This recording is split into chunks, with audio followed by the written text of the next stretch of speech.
Tanto coisa. Pastor Eliseu. Pastor Calixto citou os seguidores, a gente não pode ser responsabilizado por isso, pelo seguinte fato, a gente lembra de Éfeso. Éfeso teve como pastores João, Timóteo, Paulo. Foi a igreja que perdeu o primeiro amor e hoje é só ruínas. Judas, discípulo, seguidor. João fez até milagres em nome... Judas, né? Fez até milagres em nome de Jesus. Seria Cristo culpado pela apostasia do ex-apóstolo Judas? Não. Então, assim, o camarada que me segue e fala que minha palavra é verdade absoluta, ele não me segue de verdade. Então você está falando do Judas? Eu vou perguntar uma coisa. Não assiste... Jesus sabia que o Judas ia ser o traidor. Sabia. Por que escolheu ele? Na mesa, Jesus deixou isso claro. A escolha de Jesus por Judas, pastor, foi para o apostolado, Mateus capítulo 10. E ali há a soberania de Deus sobre a vida de Judas também. Jesus deixa claro que ele sabia, ele escolheu, ele estava debaixo de um propósito. Não, mas quem escolheu? O Jesus escolheu Judas para ser o traidor? Mateus 10 diz que Jesus escolhe Judas para ser apóstolo. Agora, por livre... sim, é isso que eu por livre escolha, ele escolheu... Aí que eu lhe pergunto, o bom do debate, que às vezes sai do tema, porque é interessante a pergunta. Então, Jesus escolheu pro mal, ele nasceu... É que nem aquele cego. Nem ele, nem o pai dele. Ele está cego para demonstração da glória de Deus. Pastor, é simples a gente olhar para Jesus e ver a soberania divina, e Judas você vê a responsabilidade humana. Essas duas não se separam na Bíblia Sagrada, só a eternidade para revelar. Soberania divina e responsabilidade humana. Tá aí, uma resposta interessante. Vou perguntar aqui agora, colocando esse fera. Rodolfo, sua impressão de tudo? Eu fico aqui recebendo essa aula, né? Recebendo essa aula e lembrando aqui de alguns episódios passados, porque, por exemplo, além de trabalhar na Jovem Pan, eu tenho um podcast também. E meu podcast, por mais que eu seja um cristão, e por ser um cristão, não é um podcast direcionado só ao mundo cristão, gospel, evangélico. É um podcast plural. Inclusive, eu já tentei levar alguns de vocês aqui na mesa e não tive resultado. Quem sabe dessa vez eu tenho. Eu nunca participei de um podcast. Vai ser o primeiro. Vai ser o primeiro, porque o pessoal pede. Mas eu acho que eles pedem para fazer maldade. Para fazer maldade não vai podcast. Não, então, aí a gente tem que filtrar. O crivo tem que estar lá em cima mesmo, tem que filtrar, porque hoje em dia qualquer um liga uma câmera e quer fazer um podcast. Não é assim que funciona. Podcast tem que ter propósito, né? Mas voltando ao tema aqui, eu acho que o cancelamento, vocês falaram sobre cancelamento, e a gente tem o Eliseu aqui, o pastor Eliseu, que vira e mexe, tentam cancelar, e a gente tem um menino de 15 anos aqui que foi cancelado recentemente, né? Inclusive o pessoal da Jovem Pan já tentou levá-lo algumas vezes, mas por essa questão do cancelamento não sabia se seria viável ou não, né? Cancelamento? O cancelamento de hoje em dia nas mídias sociais é a guilhotina do final do século XVIII, por exemplo. A guilhotina foi inventada em 1792. Aliás, perguntar pra ele, como é que ficou o negócio da escola? Tô estudando, bispo. Tô E o estudando. negócio do Conselho Tutelar? Conselho Tutelar. Foi uma série de medidas inadequentes que foram levantadas e, graças a Deus, com a ajuda dos advogados, até a senadora Damares e deputados do parlamento entraram nessa questão e viram que não podem parar ninguém de pregar e exercer funções dentro da igreja. Desativaram suas redes sociais, né? Se eu não me engano, deixaram ali por um tempo, né? Sem poder utilizar. Não. Né? Apenas colocaram como em reverbere. Quando escondem o Instagram, não desativa, continua. Mas só entrega para quem segue, né? Para quem segue só consegue ver o meu Instagram. Rodolfo, continua com a palavra. Sim, não, só deixa eles considerarem aqui que é importante. Então a gente vive hoje nas mídias sociais, a gente vive um fenômeno que aconteceu lá no final do século XVIII.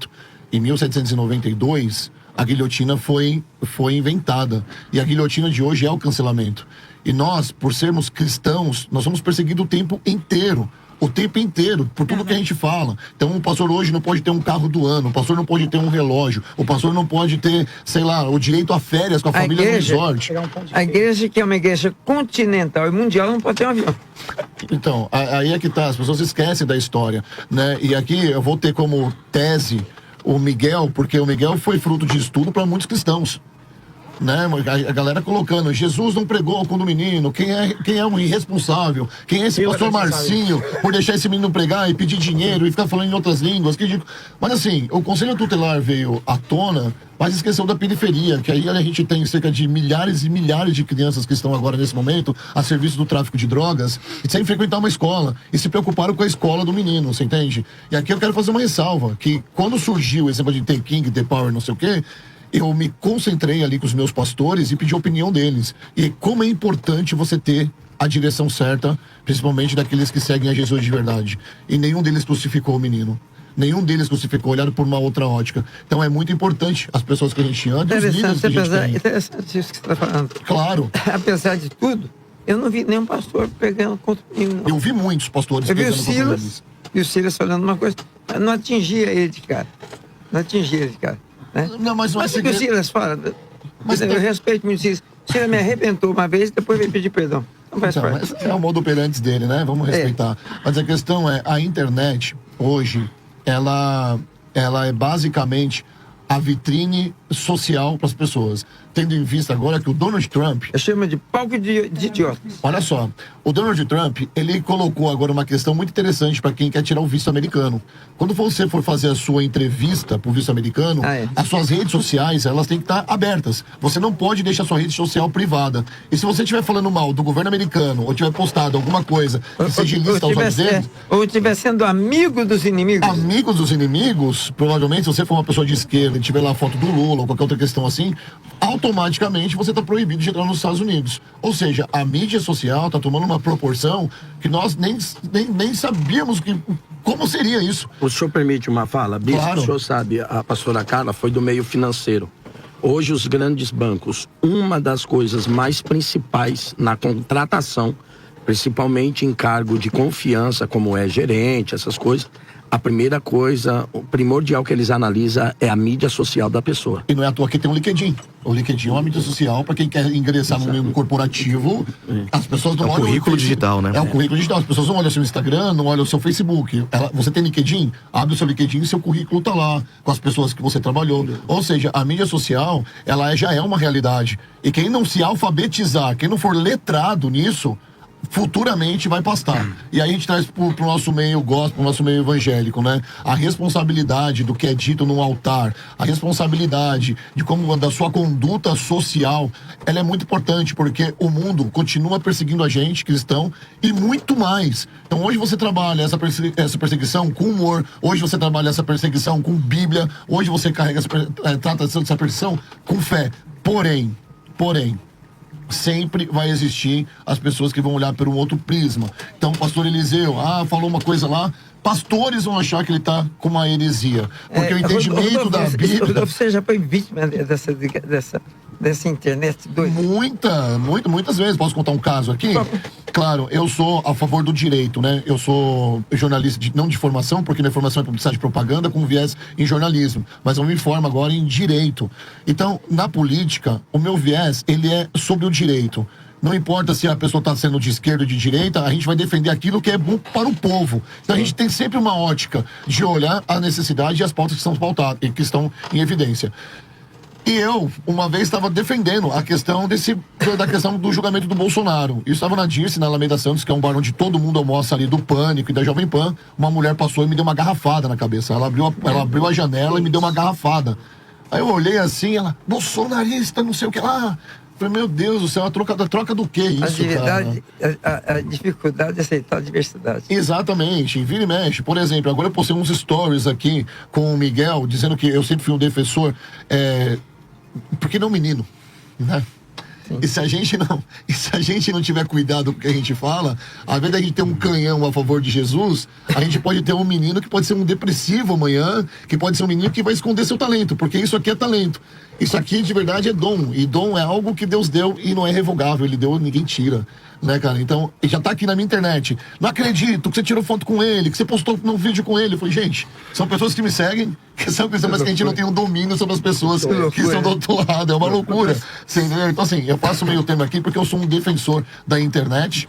Mas a gente como é que você vê a regulação ou a regulamentação da internet? Então, a gente tem um marco civil da internet, que está lá no seu artigo 19, que diz o seguinte, que a responsabilidade daquilo que é postado é de suma importância do usuário, devendo ao provedor... Isso já não é uma resolução para a questão da internet e não seria necessário o governo entrar nisso de novo? Sensacional. Nós tivemos um acontecido em 2017, que foi a candidatura do Donald Trump nos Estados Unidos. E ele foi eleito pela internet. Ele não foi no voto popular, teve os seus delegados ali, os Estados Unidos é uma votação diferente, né? Só que ele teve a campanha dele pela internet. Isso se repetiu em 2018 com a campanha do Bolsonaro aqui. Bolsonaro foi um fenômeno na internet. Contradizendo todas as pesquisas da época. Exatamente. E ganhou fazendo campanha digital. O que a gente está vendo agora para a próxima campanha? Que eles querem regularizar ou regulamentar a internet para que factoides não sejam colocados. Factoides de que tipo? Factoides Isso é a positivo serviço ou da negativo? direita. Porque tudo que é a favor da direita é derrubado pelo Congresso. Então, Positivo isso é ou muito negativo? difícil. É negativo. É óbvio que é negativo. A gente já tem a LGPD, que é a Lei de Proteção de Dados, e a gente tem o Marco Civil da internet que já regulariza isso. Por exemplo, se eu postar algo na internet, na igreja do Senhor, por exemplo, na D do Brasil, se eu postar algo lá e a pessoa se sentir ofendida, automaticamente ela vai no Senhor e pede para aquilo ser retirado. E é retirado. Só que hoje em dia as pessoas tem que estar em juízo, né? Você tem que oficializar para tirar isso da internet. Sim. Mas eles querem regulamentar e nós sabemos muito bem o porquê, bispo. Mas, na verdade, você acha que eles querem regulamentar? Ok, por quê?